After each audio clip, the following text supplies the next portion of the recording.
কি বন্ধুরা, কেমন আছো? আশা করি ভালোই আছো। আমিও তোমাদের দোয়াতে খুব ভালো আছি।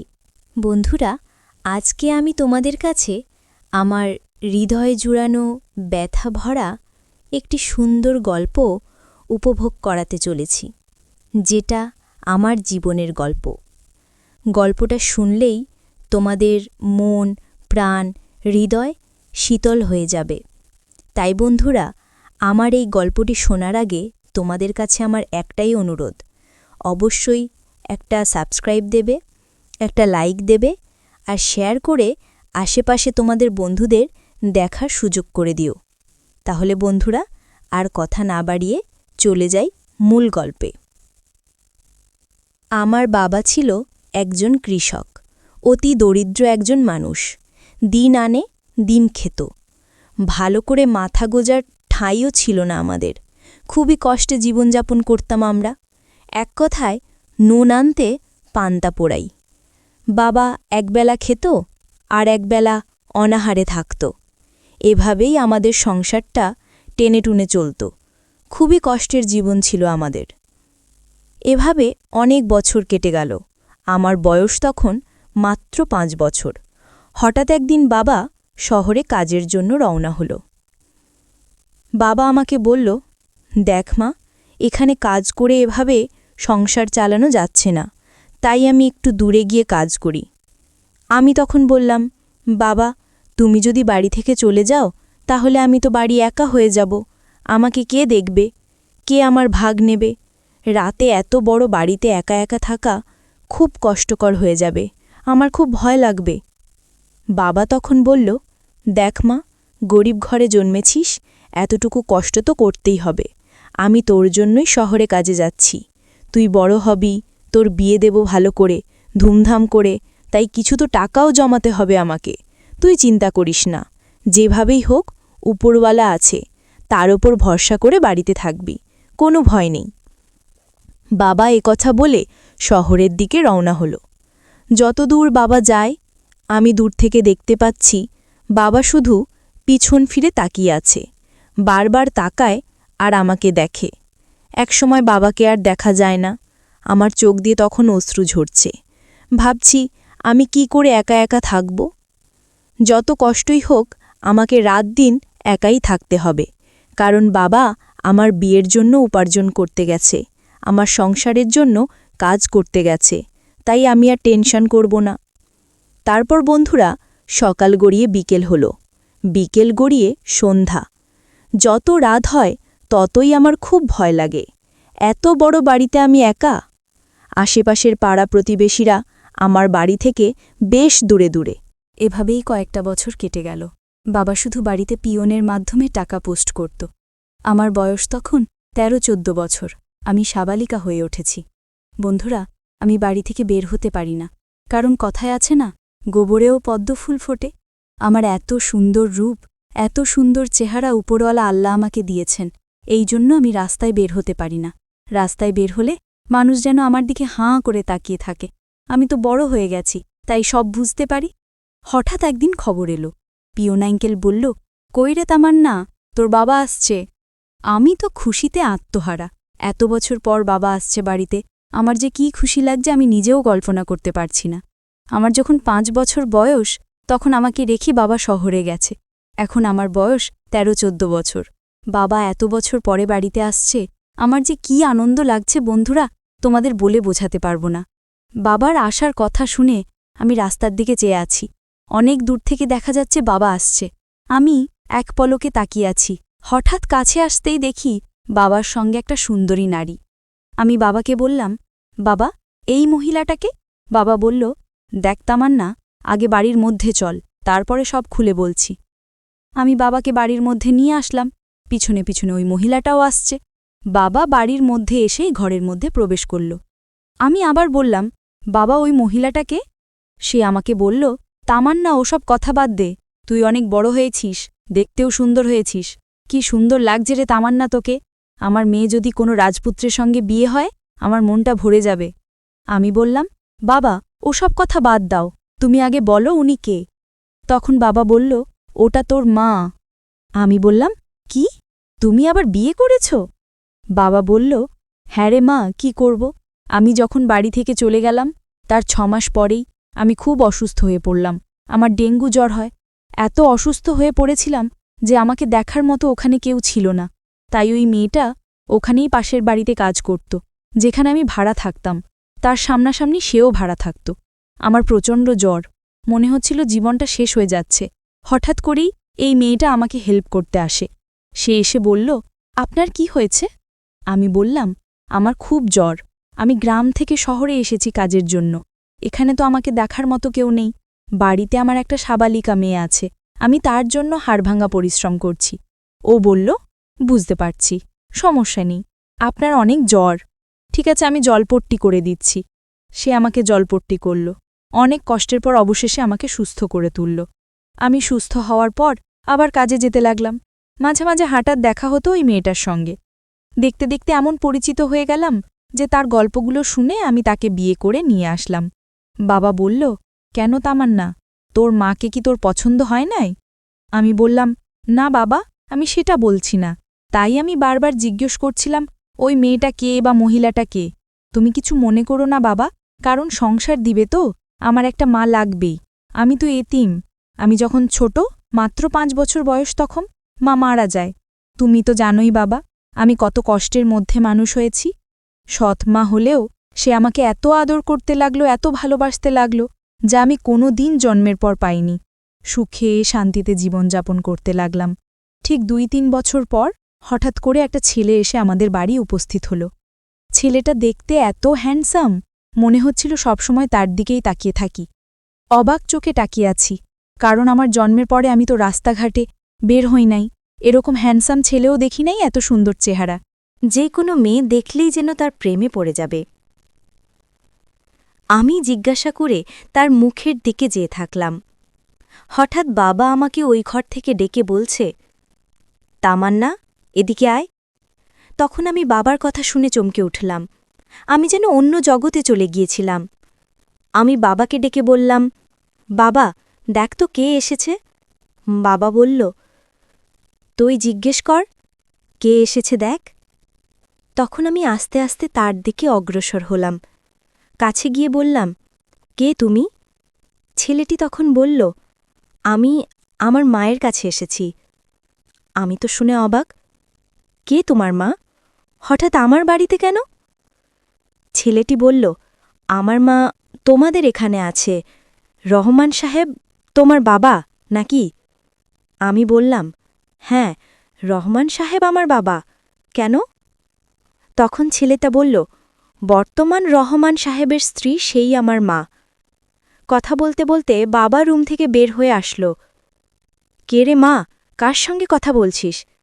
আমি বললাম, ওই যে বাবা, আমি তোমাকে বললাম না কে যেন এসেছে। বাবা এসে ছেলেটাকে জিজ্ঞেস করল, তুমি কার কাছে এসেছ? ছেলেটা বলল, আমি আমার মায়ের কাছে এসেছি। কে আপনার স্ত্রী আপনি জানেন না? যার সঙ্গে বর্তমানে সংসার করছেন উনিই আমার মা। বাবা তখন বলল, কই, না তো, কখনো তোমার মা আমাকে বলেনি যে তার একটা ছেলে আছে।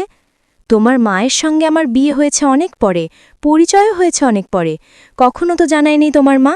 আর তুমি এসে বলছো এটাই তোমার মা? বাবার সঙ্গে ছেলেটা কথা বলতে বলতে মা বেরিয়ে আসলো। মা এসে দেখে আমার ছেলে। মা বলল, কিরে সাগর, তুই কোথা থেকে আসছিস? আর এখানকার খোঁজ তোকে কে দিল? ছেলেটি তখন বলছে, মা, তুমি যেখানে বাসা ভাড়া থাকতে, যেখানে কাজ করতে, ওখান থেকে আমি শুনলাম যে তোমার নাকি আরেকজনের সঙ্গে বিয়ে হয়েছে। তাই আমি সঠিক খোঁজ নিয়ে তোমার বাড়ি চলে এসেছি। কেন, কোনো সমস্যা? মা বলল, না, কোনো সমস্যা নেই। তুই এসেছিস, ভালোই করেছিস। তোর পরীক্ষার কি অবস্থা? ছেলেটি বলল, মা, আমি খুব ভালো রেজাল্ট করছি, তাই খুশিতে তোমাকে খুঁজতে এসেছিলাম।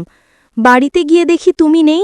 যেখানে কাজ করতে সেই বাড়ির মালিক বলল, শোন সাগর, তোর মায়ের অন্য জায়গায় বিয়ে হয়ে গেছে, তাই আমি খোঁজ নিয়ে এখানে এসেছি। মা বলল, ঠিক আছে বাবা, তাহলে বসে কথা বলি, আয়, ঘরের মধ্যে আয়। ছেলেটাকে নিয়ে মা ঘরের মধ্যে চলে গেল। ওর যে শিয়ারা ফিগার আমার যেন চোখ থেকেই সরছে না। আমি কত কিছু ভাবতে শুরু করলাম তাকে নিয়ে। মনে হচ্ছিল জনম জনম সে আমার সঙ্গী ছিল। অনেক কিছু ভাবতে ভাবতে হুট করে মনে হলো, যা কি ভাবছি, ও তোমার ভাই। ছেলেটাকে দেখে আমি আর সারা রাত ঘুমোতে পারি না। যতদিন যায়, যত রাত যায়, শুধু ওর ফেসটা যেন আমার চোখের সামনে ভেসে ওঠে। আমি যেন আর কিছুই ভাবতে পারছি না। কি হলো আমার? হঠাৎ একদিন আমি জিজ্ঞেস করলাম, সাগর ভাইয়া? তখন সে আমার দিকে পিছন ঘুরে তাকালো। আমার চোখে চোখ পড়ল। আমি তাকিয়ে হাসি, সেও তাকিয়ে আছে। মনে হচ্ছিল না যে কেউ কারোর থেকে চোখ সরিয়ে ফেলছে। অনেকক্ষণ দুজন দাঁড়িয়ে থাকার পর সাগর আমাকে বলল, কি বলছো, বলো তামান্না। আমি তখন কি বলবো, কি যেন বলতে গেলাম আর বলতে পারছি না। হঠাৎ হুট করে বলে ফেললাম, তুমি কোথায় যাচ্ছ ভাই? সে বলল, আমি একটু গ্রামটা ঘুরে আসি। অনেকদিন শহরে কাটিয়েছি। শহরের আবহাওয়াটা আলাদা আর গ্রামের আবহাওয়াটা আলাদা। কত সুন্দর সবুজ প্রকৃতি, চারিদিকে সরিষার মাঠ, মাঠ ভরা ধান, ফুলের গন্ধে মনে যেন শান্তি আসে। ভাইয়া বলল, তামান্না এসো, যাবে নাকি? আমি বললাম, না ভাইয়া, তুমি একা একাই যাও। আমার বয়স হয়েছে, আমি কোথাও বেরোই না। আমি যখন বাড়ি থেকে বেরোবো, এই গ্রামের মানুষ আমার দিকে তাকিয়ে থাকবে, আর তোমার সঙ্গে গেলে মানুষ অনেক নেতিবাচক চিন্তা করবে, তাই তুমি একাই যাও।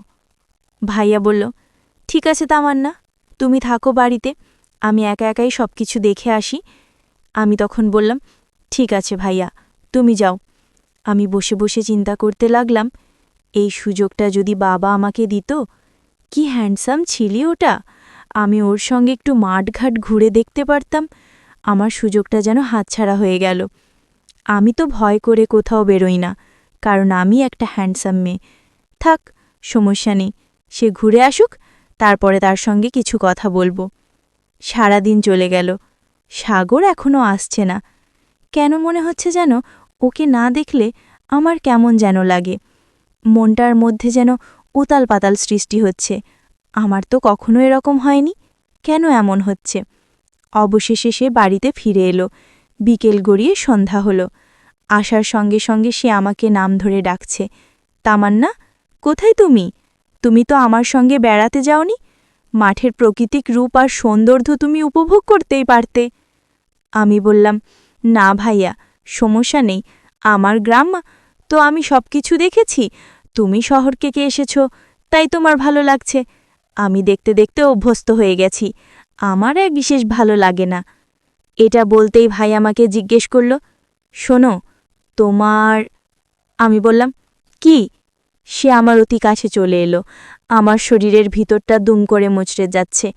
কি যেন অনুভব করছি, মনে হচ্ছে আমার জীবনে নতুন কিছু ফিলিংস এসেছে। আমি সেটা তাকে বুঝতে দিইনি, কেবল প্রয়োজন হয়েই প্রশ্ন করলাম, আচ্ছা ভাইয়া, তোমার মাকে যে বাবা ছেড়ে চলে গেছে, সে কি কাজ করত? ভাইয়া বলল, আমি তখন ছোট ছিলাম, শুনেছি মায়ের কাছে একদিন তোর বাবা খুব নেশা করত, সব সময় মাতাল হয়ে রাস্তায় ঘোরাফেরা করত, সংসারে কোনো দেখাশোনা করত না, তাই আমি তোর মাকে নিয়ে ডিভোর্স করে চলে এসেছিলাম। মা তখন বলেছিল, ওটাই মাত্র? সে বলল, আমার যখন ৫-৬ বছর বয়স, মা শহরে এক বাসায় আমাকে কাজে লাগিয়ে দিয়েছিলেন। ওই বাসার সাহেব ওইজন খুব ভালো ব্যক্তি ছিলেন। তাকে তুমি জানো না, এমন ভালো যে আমাকে কাজ না করিয়ে ছেলের মতো দেখতেন, আমাকে লেখাপড়া করিয়েছেন। আজ আমি লেখাপড়া করে অনেক দূর এগিয়ে এসেছি, বিএ পাশ করেছি, শুধু তাদের অবদানে, তাই আর লেখাপড়া করব না, বিএ পাশ করেছি বলেই মার কাছে চলে আসছি। আমি শুনে অনুশোচনার মিশ্রিত ভাব পেলাম। কেন তামান্না, তুই এইসব কথা শুনতে চাস? ভাই আর কিছু নাই, এমন করেই অনেক দিন কেটে গেল। তো বন্ধুরা, সে যেন আস্তে আস্তে আমার কাছে আসতে থাকল, আমিও তাকে প্রশ্রয় দিতে থাকলাম। এভাবে আমরা দুইজন অনেক দিন সম্পর্কে জড়িয়ে রইলাম। হঠাৎ একদিন বাবা দেখে ফেলল, তোরা ওখানে কি করিস? মাঝে মাঝে বাবাকে আমি বললাম, না বাবা, কিছু না, আমি আর সাগর এমনিতেই গল্প করি। তখন বাবা বলল, আমি কিছু শুনতে পেয়েছি, গ্রামের মানুষ বলছে তোরা দুজনে নাকি মাঠঘাটে ঘুরতে যাস। আমি বললাম, কই না তো দাদা, গ্রামের মানুষের কথা বাদ দাও। তখন বাবা বলল, আমি ভাবছি তোর আর সাগরের বিয়েটা দিয়ে দেব। ছেলেটা খুবই ভালো, আর তুইও খুব হ্যান্ডসাম আমার মেয়ে, চেহারা ভালো। তোদের কি কোনো সমস্যা আছে? আমি তখন মনে মনে হাসতে লাগলাম। অনেকক্ষণ ভেবে বাবাকে বললাম, না বাবা, কোনো সমস্যা নেই। সাগর আমাকে পছন্দ করে, আমিও সাগরকে পছন্দ করি। এ কথা শুনে বাবা খুব আনন্দিত হল। তারপর বাবা বলল, আগামীকালই তোদের বিয়ে দিয়ে দেব।